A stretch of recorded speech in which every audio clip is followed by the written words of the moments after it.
तर नमस्कार विद्यार्थी मित्रांनो, आज आपला दुसरा व्हिडिओ आहे आणि हा टॉपिक आहे अर्थ ग्रॅव्हिटेशनल ॲक्सलरेशन, जो की आपण स्मॉल जी ने डिनोट करतो. आजच्या या पूर्ण व्हिडिओमध्ये त्यामध्ये व्हेरिएशन, युनिट, तर व्हिडिओशी कनेक्टेड राहा. आता तुम्हाला न्यूटनचा सेकंड लॉ पण माहीत असेल, F = ma mass into acceleration माहीतच असेल ना.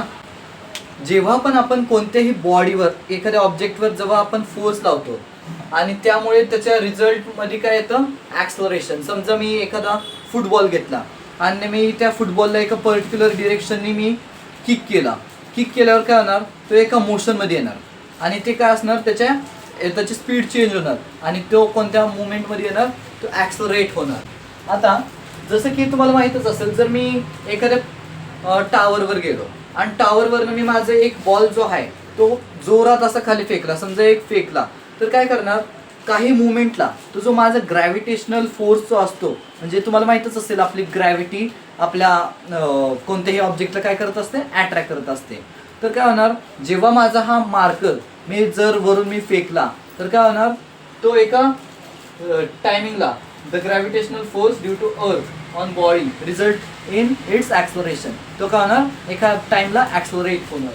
आता तुम्हाला सांगतो, ही जी स्मॉल जी आहे, म्हणजेच आपण त्याला डिनोट करतो स्मॉल जीने, हे काय वेक्टर क्वांटिटी आहे. आता हा जो फॉर्म्युला आहे G = Gm/r², याचा पण पूर्ण एक डेरिव्हेशन आहे. तो मी नेक्स्ट व्हिडिओमध्ये जेव्हा पण टॉपिक्समध्ये मी कव्हर करेल, हा मी नक्कीच टॉपिक कव्हर करेल. आता ह्याचं SI युनिट काय असतं, मीटर/सेकंड².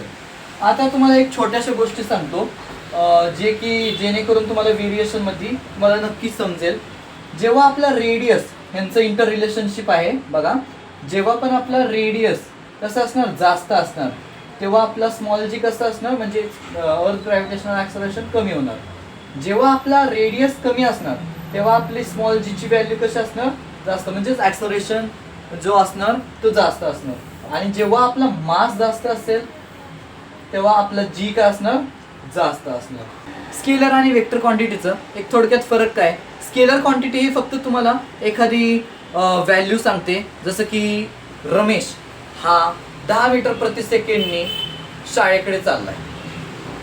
बट जेव्हा वेक्टर क्वांटिटीबद्दल गोष्ट येते तेव्हा तुम्ही सांगू शकता की रमेश हा पूर्व दिशेकडे 18 मीटर/सेकंडने जात आहे. बरोबर का.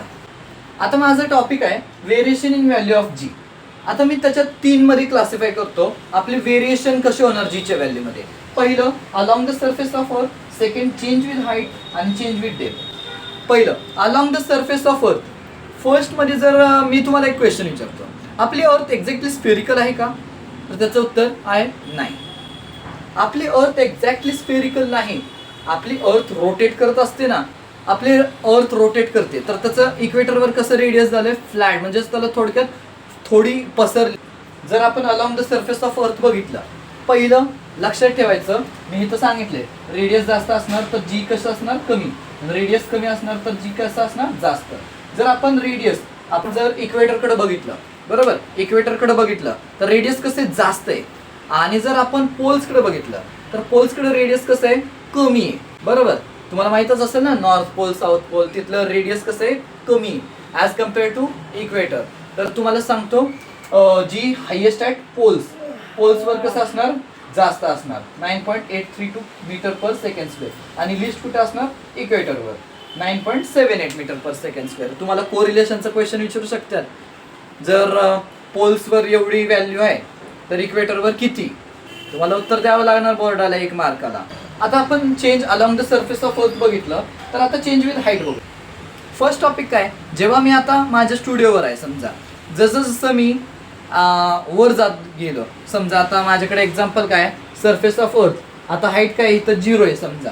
आणि जसं मी माउंट एव्हरेस्टवर गेलो, समजा कधी माउंट एव्हरेस्टवर गेलो तर माझी हाईट समजा त्यावेळी किती आहे, 8.8 किलोमीटर मी त्या डिस्टन्सवर असणार. आता त्या हाईटमध्ये तुम्हाला सांगितलंय, जसं आपली हाईट वाढते तसं जीची व्हॅल्यू काय होत चालली आहे, कमी, 9.8, 9.77. 3 मार्काचा जो प्रश्नाचं उत्तर कसं लिहिलं पाहिजे ते तुम्हाला मी तुमच्या स्क्रीनवर दाखवतोच.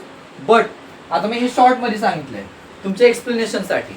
आता बघा, चेंज विथ डेप्थ. जसं जसं आपण पृथ्वीच्या आतमध्ये जाऊ, खोलवर जाऊ, तसं तसं जीची व्हॅल्यू काय होणार, कमी होणार. का तर तेव्हा काय होतं, मी म्हणलं मास काय होतं पूर्ण नेग्लिजिबल, म्हणजे एका सेंटर ऑफ अर्थला जो मास कसा असणार, 0. मग जीची व्हॅल्यू पण काय असणार, 0. आता तुम्हाला एक क्वेश्चन आहे सायंटिफिक रिझन मध्ये की जीची व्हॅल्यू आपल्या सेंटर ऑफ अर्थला 0 का असते. त्याचं एक्सप्लेनेशन आपण नेक्स्ट टॉपिक मध्ये कव्हर करू. आजचा टॉपिक कसं वाटला ते मला नक्की कॉमेंट करून सांगा आणि अशाच नवीन व्हिडिओसाठी माझ्या चॅनलला सबस्क्राईब करा. तोपर्यंत लाईक करा माझ्या व्हिडिओला, शेअर करा तुमच्या मित्रांशी आणि अशाच नवीन व्हिडिओसाठी आपल्या सबस्क्राईब करा चॅनलला.